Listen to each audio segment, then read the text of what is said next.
Mr. Shetty, good afternoon. Thanks very much for joining us. I'm going to keep my questions pretty broad and straightforward. I think consumers will be evaluating existing tariff plans with what Reliance Jio is offering. But I want to first get an overview on what this really means. We're asking, with what Mukesh Ambani spelt out at the annual general meeting, has Reliance Jio sparked off a telecom revolution in India? I put that question to you. Yeah, so Manvi, I think there's going to be definitely a big disruption, right? Because things like voice calling free, roaming free, night usage free, these will obviously be massive disruptions from a telco operator's perspective, right? So I think over the next 12 to 18 months, there's going to be a lot of pain. But I also look at the fact that there will also be significant innovation, because I think there will be a lot of content which will be got into each of the subscribers. And there's also a silver lining. There are two silver linings, I believe, from an industry perspective. One is the fact that I definitely think that the data usage will significantly increase from the 20, 22, 23%, whatever it is today. I think it can probably even double over the next 2-3 years. And the second is, while the data prices and the whole price tariffs are very cheap, but remember the minimum tariff, other than the daily one, is 149, right? So if an ARPU is 149 for the smallest band, but for most of the other bands is beyond 400 rupees. And if you can actually generate that kind of ARPU, that's not actually that bad. Okay, so a number of important points that you've made there, but I'm going to take first the pressure points and just flesh out what this means for other telecom operators. Now, if you look at how those stocks are doing today, well, investors are certainly nervous, but that's a separate story. Investors tend to be skittish, and how the stocks are performing today does not necessarily reveal the fundamentals of the business going forward. But you acknowledged, Mr. Shetty, that there will be pain points for the sector as a whole, for incumbents in particular, in the months ahead. In what way will this play out? See, I think the first is obviously because tariffs have been reduced. So I think the incumbent operators will also need to match up with those tariff plans. So which basically means that there will clearly be a reduction in the ARPUs, and hence, right, an impact on EBITDA. So that's really what is the first thing.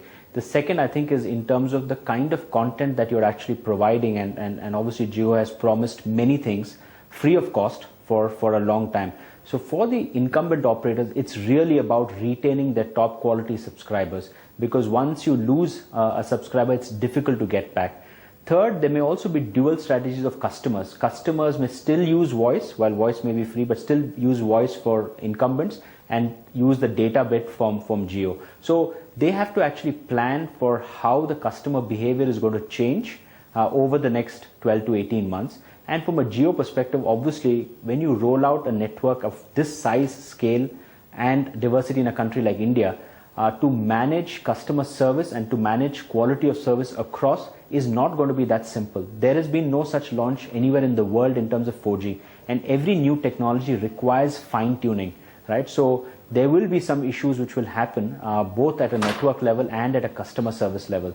So it's going to be a game of who really is able to manage the quality, manage the service, manage the network, manage the content for a long period of time. And also, Reliance, while it has offered a lot of the things free, you cannot offer it forever, because this is, just the interconnect cost will be massive, right? And if you're going to take on that cost on your own balance sheet, it will impact you.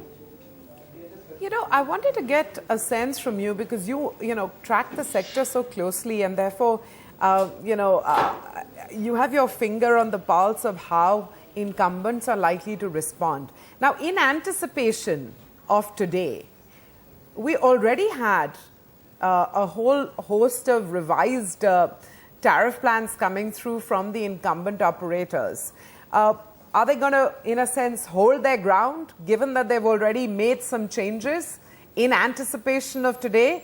And, is this going to be a frenetic shopping exercise now with everyone just trying to offer a better deal just to retain consumers?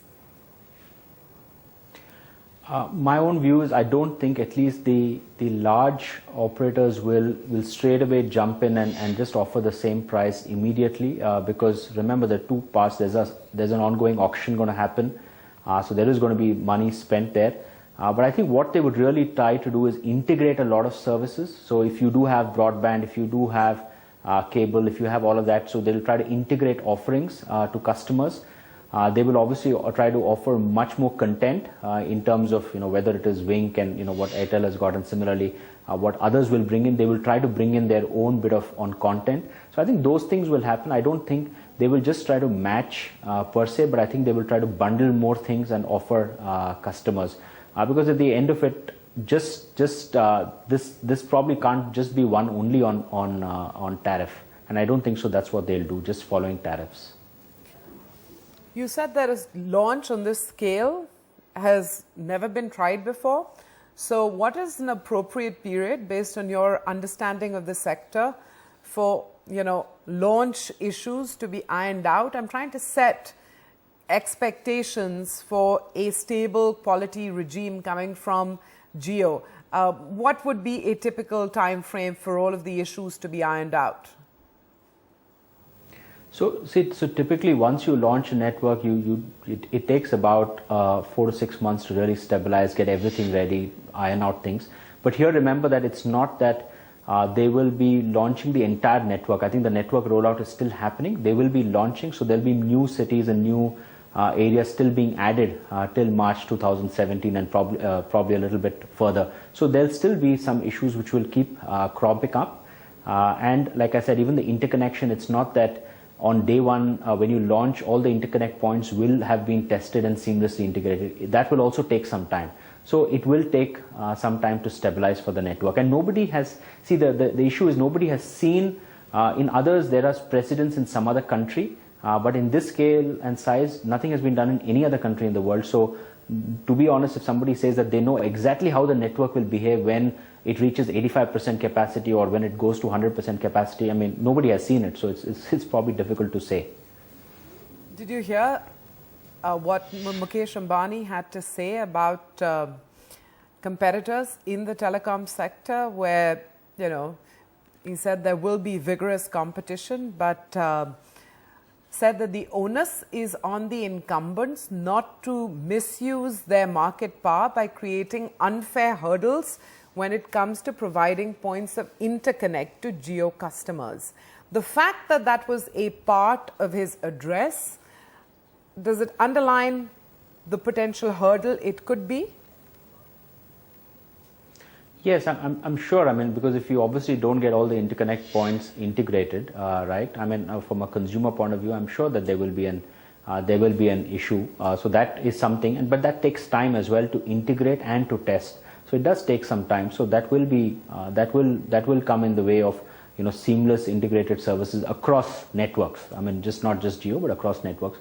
That will take some time. Romal, this is a slightly skewed question to ask you, but I'm going to ask it anyway. If you had to look at the amount of time that was dedicated in the address by Mukesh Ambani to Jio and to other businesses, the core business and the retail business, you can see how much mind space Jio is dominating for Mukesh Ambani, for the organization. What investors are wondering is, when is this investment going to pay off? It's a sizable investment. It's on a scale that has, like we've been talking, never been done before. Skewed, unfair question, but in broad business terms, when could it begin to pay off? See, I think if you look at whenever a new entrant comes in and the main strategy for the new entrant really is to say, how can I get market share? In India, market share and revenue share is very important. So my initial bit is to say, can I get more subscribers? Can I get good quality subscribers, even if I don't make money? So when I look at some of the schemes and tariffs, obviously till 2017 December, you're not really going to make too much money. So, but it is more that can I get those subscribers? Because once I get those subscribers, then I can move them from free to, maybe 100, 200 rupees to maybe then 500. I can move them. That's the strategy. So it depends on how long the incumbent operators can manage to retain their strong, high quality subscribers, and how long can Jio keep providing tariffs and quality of service. I think, two things are very important: quality of service from a technology perspective, networks, and quality of service from a customer. How long can they keep providing that superior service at this particular rate is very important, and therefore return on investment and when will you actually make money depends on that. So you've got obviously three, the Airtel, Vodafone, Idea, which are massive, which are big companies, which are not small, and no run over, in terms of companies and competition. So how long can they also hold on? So this is that game which will take time. So I think it'll be very difficult to say how quickly can they make money, because you need to get a critical mass of subscribers. Otherwise, having niche, just few percentage of subscribers in a particular segmentation, you'll not make money. One final question. In the months ahead, say over the next 12 months, what are the top three things that you'll be watching for, or that you anticipate, three indicators of where this sector is headed? I mean, we've seen telecom evolve from a competitive, strained, often squabbly sector into a somewhat stable regime. Now, what are the three markers that you anticipate in the next 12 months? So one is really, like I said, I think the data usage, like I said, I personally believe this probably can, the silver lining I believe is all the issues which is there. I think this could be the start of the next revolution of data really picking up and probably going up from 20, 23, whatever, to maybe even 45, 50%. So that's what I really believe can happen, data consumption. Of course, there needs to be the right content. Second is in terms of really providing customers good service. I think, we could never ever say that we provided some great service to customers. I don't think so. That was something that India was known for. It provided very competitive service, right, at competitive rates, but not really great quality. I think that is one thing that will happen. And third is how you are able to manage profit pressures and how you manage to hold on to things, because once you give up market share, it's probably difficult to regain that back again, right? So both. So I think that's the third one, which you look at those kind of strategies specifically. Romal Shetty, thank you very much for joining us this afternoon. Absolutely comprehensive assessment of Reliance Jio, its plans, its push on making data affordable, making voice absolutely free, shaking up the telecom sector. How will that impact incumbents and the new entrant? Great to have that analysis. Thank you once again. Thank you.